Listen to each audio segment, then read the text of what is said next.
Recontextualitzem. Edat mitjana, 476 fins la segona meitat del segle XV, des del 1450 fins al 1500 més o menys. De la música del carrer o música profana fins més o menys l'any 1100 no sabem quasi res. No tenim documents suficients com per a fer-nos una imatge fidel i realista del que passava per Europa en aquell moment. És com quan vols jugar a un joc en el que un personatge encara està bloquejat. Sabem que està ahí, però no sabem com és. Ui, caramba, no me diga. O sabem molt poques coses. Per exemple, sabem que hi havia unes persones, principalment homes, que es deien joglars i que feien música de carrer amb instruments, que anaven de poble en poble tocant i cantant cançons, que les cançons intentaven entretenir, perquè és obvi, que també tractaven la temàtica sexual, perquè l'Església sempre se'ls prenia com una amenaça. Arribaren a caricaturitzar-los en els relleus dels monestirs per deixar ben clar que eren el pitjor de l'espècie humana i que acabarien en l'infern. Eres mala persona. Que tenien un puntet saltimbanqui, feien malabars, contorsionisme, perquè hi ha representacions que així ho testimonien. A més, sí que sabem que tocaven instruments perquè s'han pogut conservar instruments físics d'aquella època i es poden fer reconstruccions. I tocaven el llaüt, que és com una guitarra antiga, la rota, que era una doble arpa que es tocava amb les dues mans, el salteiro, que, bueno, millor sent-lo,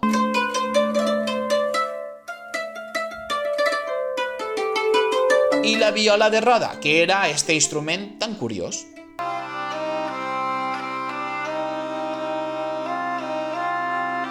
Ah, i tocaven xirimies i violes de gamba, que això també està als gravats.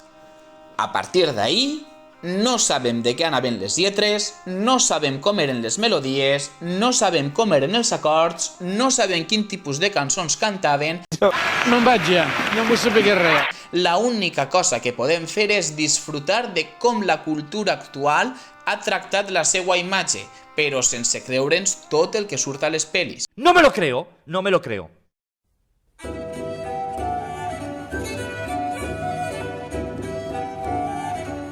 No obstant això, a partir de l'any 1000 la cosa canvia.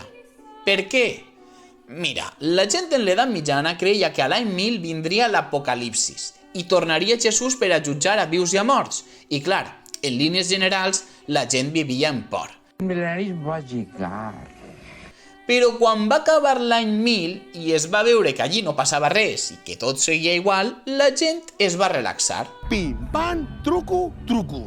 El comerç es va desenvolupar, l'artesania i la moda començaren a tenir més mercat i a poc se li deixà de tenir tanta mania a l'art de carrer i, per tant, a la música profana. Per a fer-ho més comprensible, anem a fer un paral·lelisme en la nostra època. Imagina això. La gent a l'any 1000 es relaxa i, com a conseqüència, hi ha un baby boom. Visca l'amor. Naix tota una generació de boomers que aprèn la cultura medieval dels seus pares, amb algunes petites diferències, com no tenir-li tanta mania als luxes i una mentalitat un poquet menys religiosa.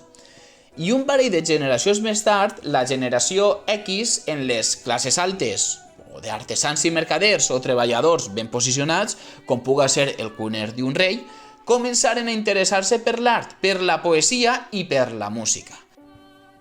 Es un poeta.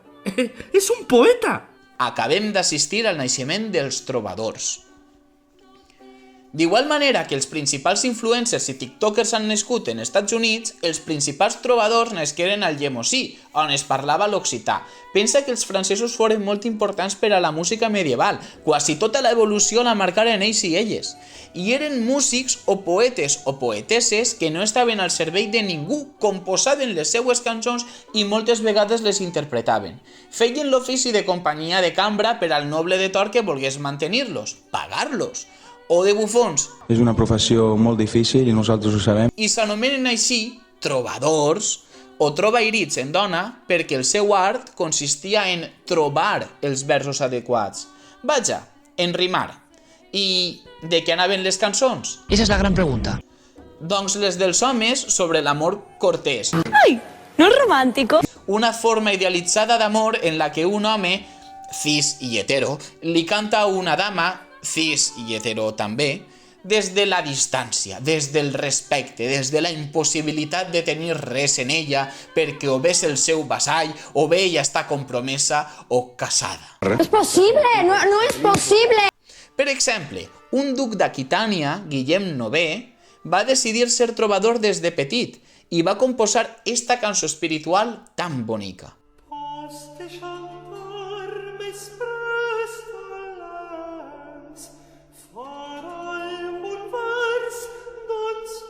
I el fill d'un forner del castell de Ventadorn, Bernat, va arribar a ser el trobador més conegut del moment. Escolteu aquesta altra cançó que recrea una escena d'amor cortès.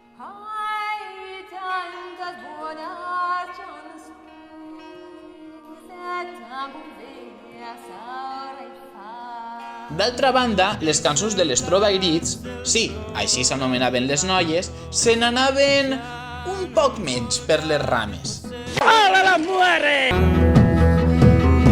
Plats mi molt, cuervos d'estreny m'amor, cautres i superbos. Estem escoltant a Garcenda de Sabran, comtessa de Provença, una dona d'alta cuna.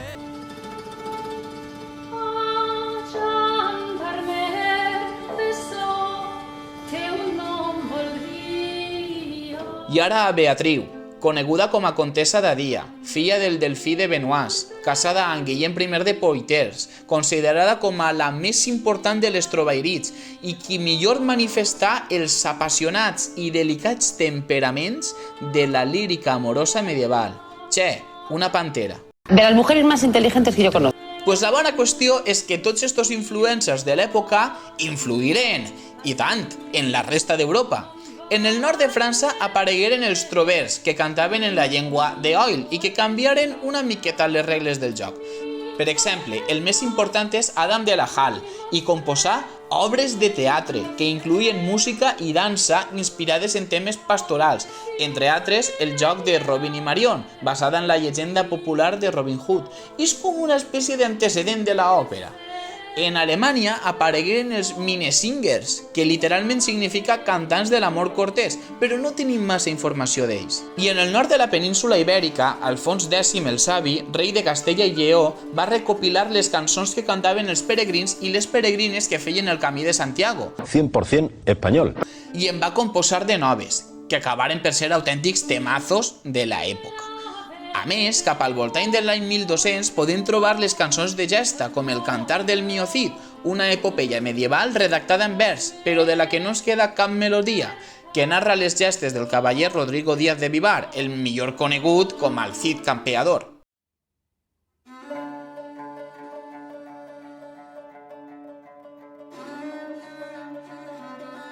Doncs si avui per avui, quan pensem en cançons, som capaços de diferenciar entre cançons estàndard de qualsevol gènere o estil, però cançons al cap i a la fi, balades, que solen ser cançons lentes, nanes o cançons de bressol, que són les que cantem als nens per anar a dormir, o folklore, cançons sense autor individual i representatives d'una cultura, o bé a cançons amb un autor però que la cultura ja ha fet seua, com la Nadala Noche de Paz.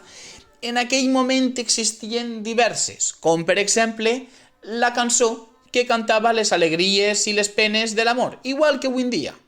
Els Sirventers, una cançó política que defèn una idea o un senyor i que d'alguna manera ha arribat als nostres dies. L'Albada, una cançó que tractava de la separació dels amants quan arribava l'alba. Per cert, en València continuen fent-se calç d'albada en les festes majors. I la cançó de Tela, les que cantaven les teixidores. I per acabar, vull proposar un repte, i això no ho diré en classe.